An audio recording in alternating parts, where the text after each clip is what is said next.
Welcome to Win with Richardson and Richardson. What's important now? Success in business most often comes down to hard work, not by silver bullets and quick fixes. It's knowing where to focus that hard work that's key to winning. Join sales prospecting expert and 3-time seven-figure business founder Carrie Richardson and managing partner of R&R Consulting and former owner of Doberman Technologies, Ian Richardson, for radical honesty regarding strategic planning, accountability, and execution that will get you the systematic results you're working toward. Let's get into today's episode. Thought leader and your host, Carrie Richardson.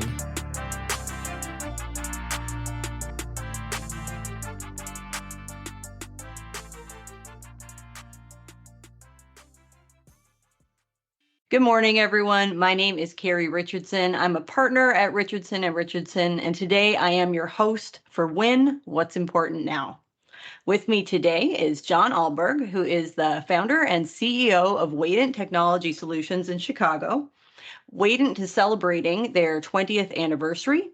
They have about 30 employees and over $7 million in annual recurring revenue.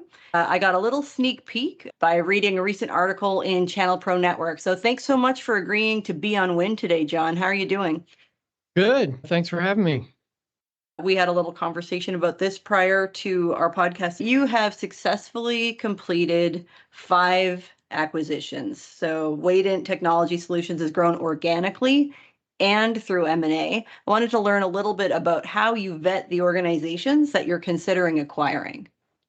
It's a bit of an art, at least on my side. The good thing is I already had a team in place. And when I run into an opportunity, it's usually a friend of a friend or someone I run into, at least they've all been that way.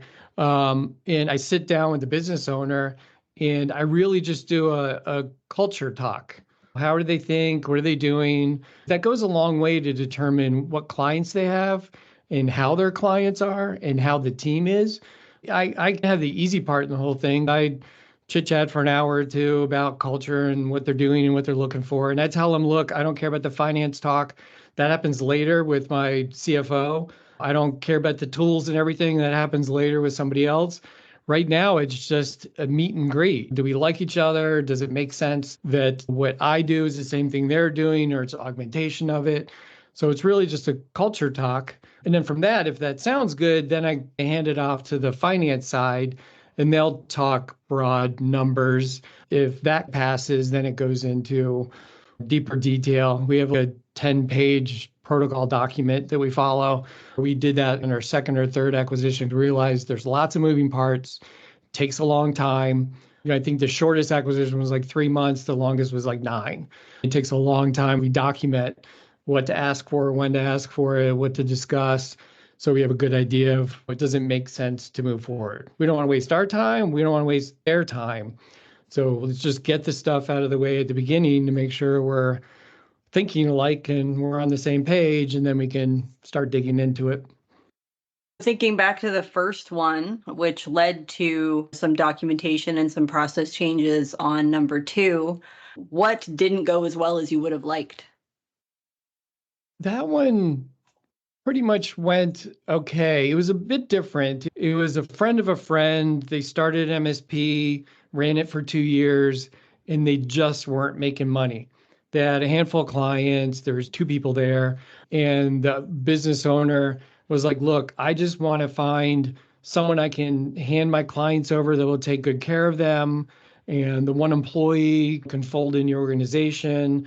I just want to make sure everyone's being taken care of because I'm losing little money every single month. And he just couldn't get to where it needs to be. That was the first one. Again, when the opportunity came, we discussed it and said, okay, let's talk about it. And it made sense. He wanted to exit the space and go do something else. And again, it was culture at first. So we met with the prospective employee. We did hire him and he's been here 14 years. So he's been here a long time, worked out great. We went through the client list and most of the clients came over at the beginning. That was one thing that you're just not sure on. And I had no idea. I naively expected they're all coming over. Why would they not come over? We're going to treat them well. And inevitably, there's always some. They're just like, I don't know you, and that's okay. I'm leaving. And there's other ones going, well, I really wasn't super happy and I just want to leave. So they weren't leaving for constructive reasons. It was just, okay, I like the old owner. He's out, you're out. But we brought him on and we still have some of those clients to this day. Some of them, of course, didn't work out, but there wasn't a big, we should have done something different moment. Those kind of happened later on when you're doing bigger ones. There's more things to think about and worry about. So it was a good one to cut your teeth on.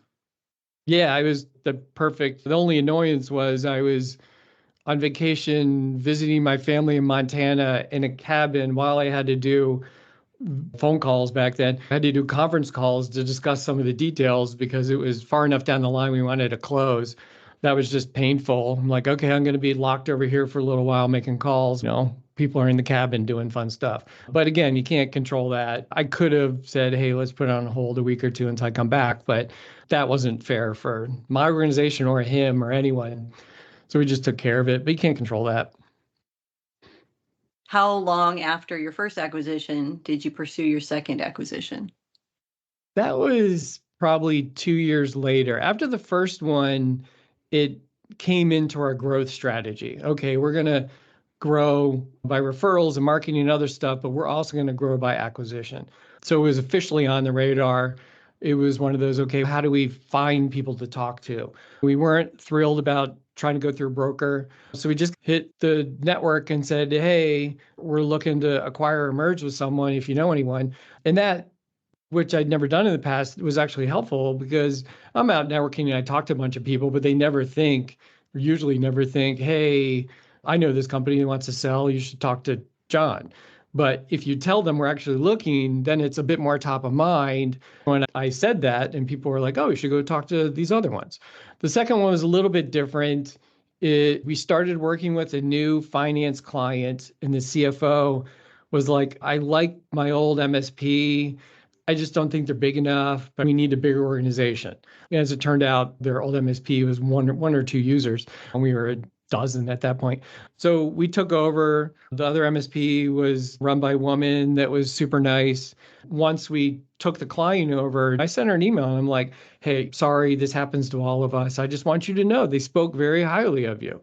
And I'm like, if I can ever help you or work together or do something, let me know. And didn't get a response at all. A year later, she reached out to me and said, hey, I always remember that email. I thought that was really nice.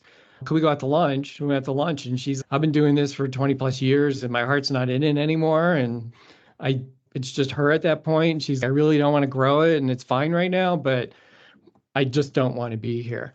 And I'm like, okay, so you're looking to sell merge? And she's like, yeah. So that's what we ended up doing.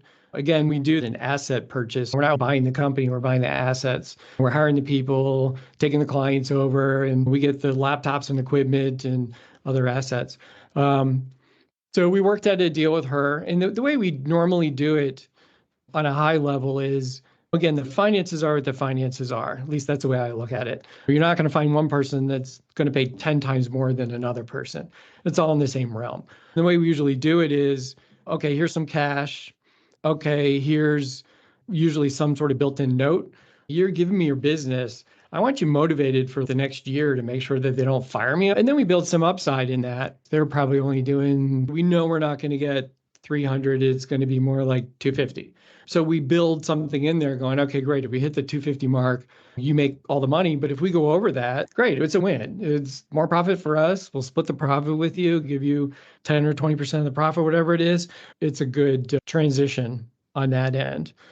I think that was the one that we really started digging into the agreement paperwork side. The first one, it was just like, oh, you're small, we're friends. Okay, we'll write a couple page document. We bought it and then it was done. But then the second one, it was like, all right, we need to treat this a little bit more seriously. And that was, all right, we're interested. Here's a letter of intent. And that lays out, this is about what we would pay, depending on what we find out and terms and such. And that's signed. And then when it was done, we were a bit more complex on it. So we then wrote up the actual agreements, and there's 2 or 3 agreements on that, just based upon my CFO who used to work in finance, and he acquired a bunch of companies. And I got templates. We used to do this. It's not a problem. So that's how that one did. As it turned out, the thing we learned on that one is we hired the woman. She was great. We really liked her. But what we found out was, and it was a little bit of concern, but we just didn't know, was, okay, you've been working for yourself, not holding yourself to any kind of standard because it's just you. How's it going to work that now you're, quote, working for another company and we have some rules around it? And again, she started with her heart wasn't into it, but she wanted to give it a shot. And it just turned into simple things. All our techs have to track their time and put in notes in the system. She hadn't done that in years because it was just her. She didn't have to. All our techs have to document. We document. So again, our take on it isn't, this isn't working, go away. It's, okay, what resources do you need to help? Because she wasn't entering time because she never had to. So after several months, there's frustrations on both sides. And I just really want out and moved to Arizona. And I'm like, all right, good luck. She was super nice. And we paid her everything that we promised to pay her. So everyone was whole.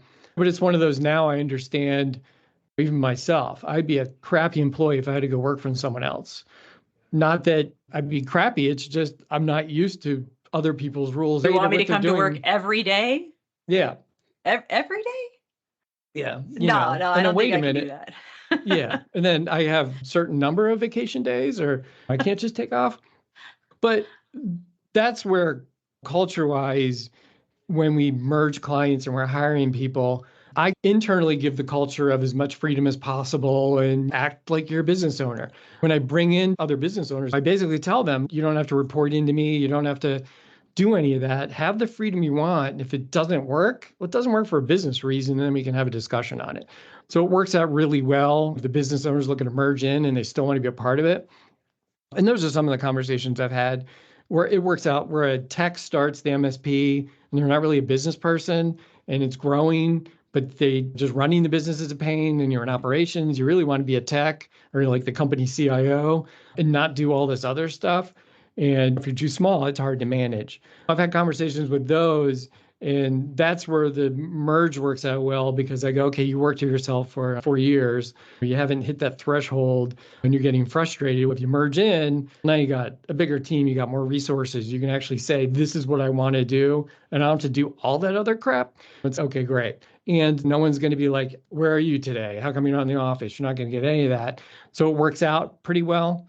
You know, what I found when I talk to other MSPs about it, usually, and again, it's me on the culture side, usually it stops there because too many people have a poor idea of what the company value is. I just talked to another one that I want to do. They're in the U.S. Virgin Islands. I'm like, hey, there's my summer office. The person running that company, you know, was proudly saying, oh, I do about $200,000 worth of business. And then he said, oh, I fully expect to get $1 million plus out of this. And I'm like, okay, that's a lot of multiples for random work. I run into that a lot where I talk to someone and I've been doing this for 10 years and I just made it to $1 million. And I know within the next 2 years, I'm going to be up to 10 million. Okay, how are you going to suddenly do that? I don't know. But Mike is valued at where we're going to be in 2 or 3 years at 10 million. So that's where it ends a lot of times. We look to buy companies through brokers sometimes. So we're already talking about valuations and internally evaluate ourselves and our own metrics, just so we know. But it's just getting that person where they get it. You're going to pay a fair price and I can work for you. My life is just that much better. I never have to worry about payroll. I never have to worry about managing anyone. I don't have to worry about paying the bills. And I can do this role and I got like a whole bunch of techs, you know, with me to do it.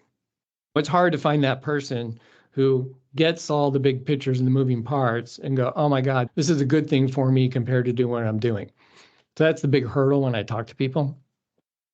And then acquisitions 3 through 5, were they more challenging? I think it was number 3 or 4. We ended up running into a person who built an MSP in Milwaukee. So that's why we have a Milwaukee location. We weren't looking to go out there. We just ran into it. I met with the business owner. He was all about treating clients well and responsiveness and communicating. So we were on the same level on all that.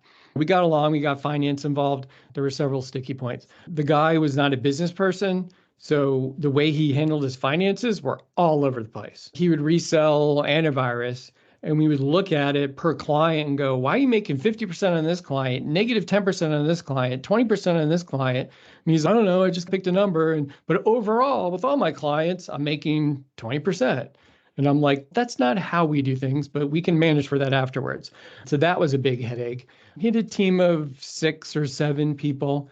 Looking at them before, we said, okay, who's this guy and what's his role and what's he's doing? And the answer was, I don't know, he just does stuff around here. So we're like, okay, he's going to have to go. Again, when we do this, this is not private equity where it's like drop in, pay money, fire people, and just increase profitability. The only way it works is if the culture's aligned and everything's good and the book of business is good and the finance work, but it's also important that the employees come over. It's all a plus. Everyone we've done, the employees end up making more money because we just fold them in and go, I know what you were making, but that's not what we pay. So therefore, now you're getting more money in a bonus. So it usually works out. No, we may have more benefits. As the employees go, there's rarely a negative to it. It's usually upside. And that isn't quote by design. It's just the way I think it's fair. You're not going to have a team of techs, you're paying them all, but then, hey, you got some cheap ones because you acquired the company. I just don't do that. Let's bring them all up to the same standard. So that one, it was the finance and running the business. That took months and months just to get it into control and merge it together. Systems wasn't a problem. We document everything. We're process oriented. We have all documentation. We'll bring in clients and we'll say, okay, tech team who's now working with us, where's all the documentation? And so I got one thing written over here and no, we don't have anything for them. And it turns into a bit of a mess. So the next hurdle on that is now my team needs to have free time to basically onboard them just like we would onboard new clients. Might not have the client interaction side, but at least we're looking through and documenting and doing everything that we need to do. And that's just time consuming. We don't have resources sitting around going, I wish I had something to do. So it's like, how do you take people with full-time jobs and give them another one? The way we manage that is twofold. We say, okay, great. I think with that one, there was like 40 clients. With that one, we said, okay, over the next year, we're going to onboard them. So let's now gauge which ones we need to onboard sooner rather than later. It's usually the bigger is more complex. And then we assign double resources to it. But the IT people that are now working with us, you keep on working with those clients to minimize the change impact until they're onboarded. And when it's onboarded, then we can throw anyone at it and they can answer it, look it up and deal with it. So it's a year-long transition. And I'm talking year-long, even with our M tool is the same as theirs. And you would think, great, this should be a piece of cake. You just point them at each other and say, go. Nope. It takes forever. And there's cleanup and there's all data. It's not a fun thing. So I learned about that. The next one, I figured going into it, going, okay, there's 7 people and one's not going to go, the other 6. There's always 1 or 2 that just isn't going to work out. So at least you go into it knowing that. The first one was a bit painful, was their lead head senior tech. Nice guy and everything. The problem is he had the I'm a senior tech ego, meaning, wait a minute, I'm not doing that. I'm more important than that. We just don't do that here. We don't. If the front line's busy, you'll see senior people doing basic, let me help change your password tickets because they have more flexibility to move their schedule around. So that person, even telling them all this, just couldn't accept that. So we're like, let's just not going to work. It's like, here's your warning shot. Here's your double secret probation. You need to start playing nice with the rest of the team. Couldn't do it. So we let him go. And then we found out that, a couple clients of his that they really liked then left. So that was one of the things. But the rest of the tech stayed. Some stayed a long time, some not very long, depending on different things. The challenge is we don't know anything about their home lives or what they're doing outside of work that can affect. And once you start working with them, that kind of enters the picture after 6 months. So we had one of those that we had to manage through. But the most painful part was they weren't run like a business. So that's really hard for someone buying them. If someone comes to us, we meet monthly on finance. So it's here we go. We know our KPIs, we know our profit by client, we know our metrics, we know everything. So if anyone approaches us, we can go literally, here's your answers, right away because we're on top of it. I'm not a finance person. I'm a business degree, but I hated accounting. It still doesn't make sense to me. But day one, when I started the company, I said, I need someone who can do accounting because I can't do it. So I literally hit my network and then brought in an accounting firm. And then our outsourced CFO now is someone I've known for 30 years. He's been working us for 15, 16 years. You're acquiring MSPs that are well below the threshold of what, say, private equity or an empire builder would consider at this time.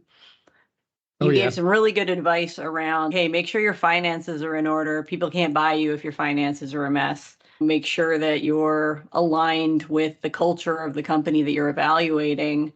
What else would you say would be important for a company that's under $1 million, where the owner is just like, you know what, this isn't for me. I don't want to be a business owner. I miss working with technology. I don't want to go back to that. Or I want to be in sales. I don't want to run the business day to day anymore. They need to start getting your ducks in a row. So as a buyer, a part of it is I want to see your finances, and they should be able to provide that. On our tech side, show me your documentation. Because if you have no documentation, I don't know what I'm buying, and it's going to be a mess. As a small MSP, I didn't have to deal with it because that was already my head from day one. But if they're not on top of it, start doing it. I think the mistake is they go, oh my God, I have all these clients. You know how much effort it's going to take? My team doesn't have time. It's too hard. You need to get that out of your head and say, all right, I need to do this. I'm going to give myself 2 years to do it. So you have a nice long time frame. And then you can say, okay, great. Once a month, we'll do one client. How many hours is that going to take? Okay, there's your time. Over a period of time, you start doing it, and then you realize, okay, maybe it's not that time consuming. It's not really that hard. So you end up doing more. But you give yourself a reasonably long time frame, because it's better to advance what you're doing in your own business, because it's going to look good if you ever sell, but it's just good for your own business and you're more profitable that way. So you just give yourself some reasonable expectations and you just do it. And then as you're doing it, that gets baked into your culture a little bit. We have the culture of documentation. We have a Teams channel that's all about documentation. And people proudly go, I just documented this for a client. And other people go, I need this documented. Who can help? And other people drop in and help documenting. So they're proud when they document, and we have no problem going, how come you didn't document this? I hate you. We call them out on it. And it's usually, oh, I'm so sorry. All right, I'll go do it now. We're proud of the documentation. With the Milwaukee acquisition, we went through all their expenses and we're like, what are these? What's this? And what's this? And what's this? And a lot of them were like, oh, we don't need that. We don't need that. We don't need that. And it's like, why have you been paying for it if you don't need it? We do an audit every year of what third-party platforms and systems are using, because inevitably you end up going, oh, well, we bought this over here and we bought this over here, and 3 people in the team know about it and the other 10 don't. So we consciously go through and clean that up.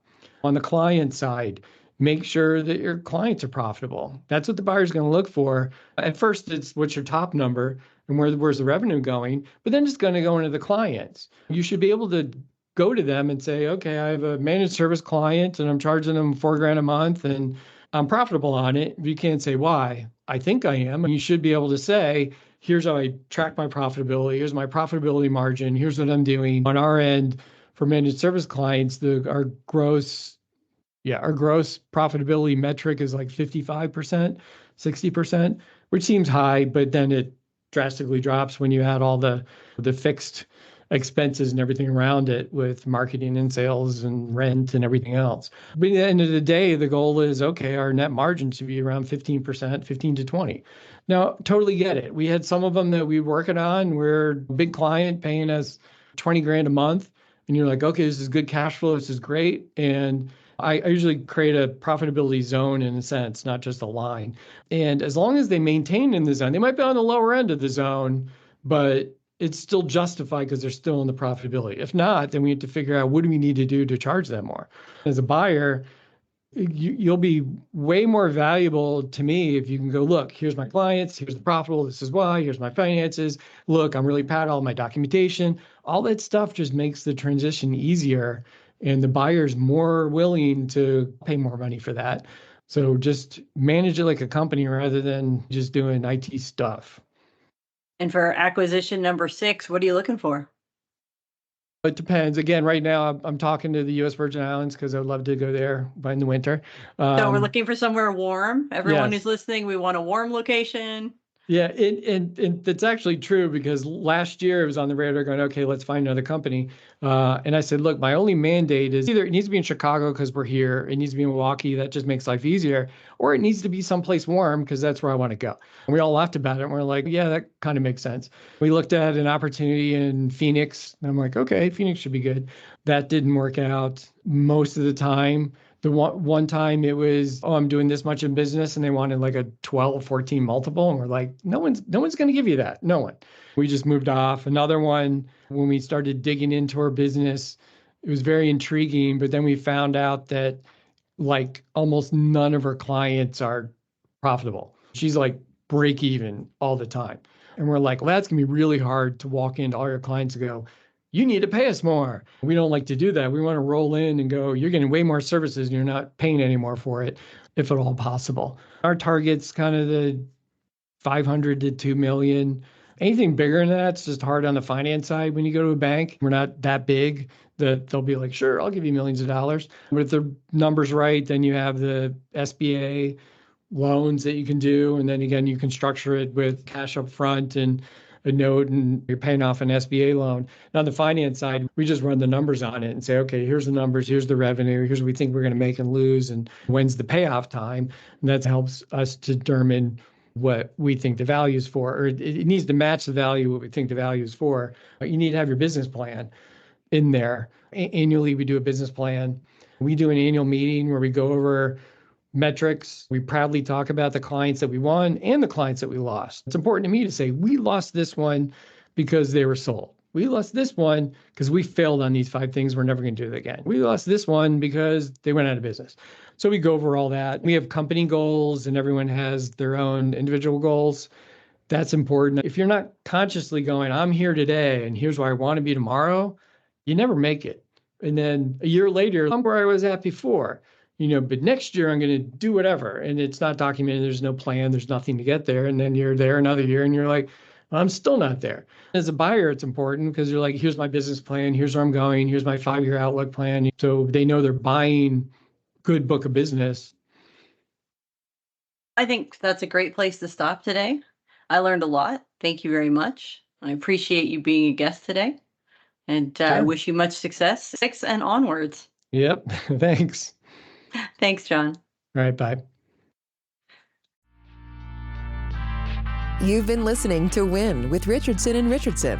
What's important now? We're so glad you've joined us and know you're one step closer to winning big in your business too. We'd love to connect with you outside of the show. If you have any questions or comments, please reach out to connect@rnr.consulting. Don't forget to rate, review, and subscribe to the podcast so you'll easily know when new episodes are available. Until next time, you can win, and we're here to help.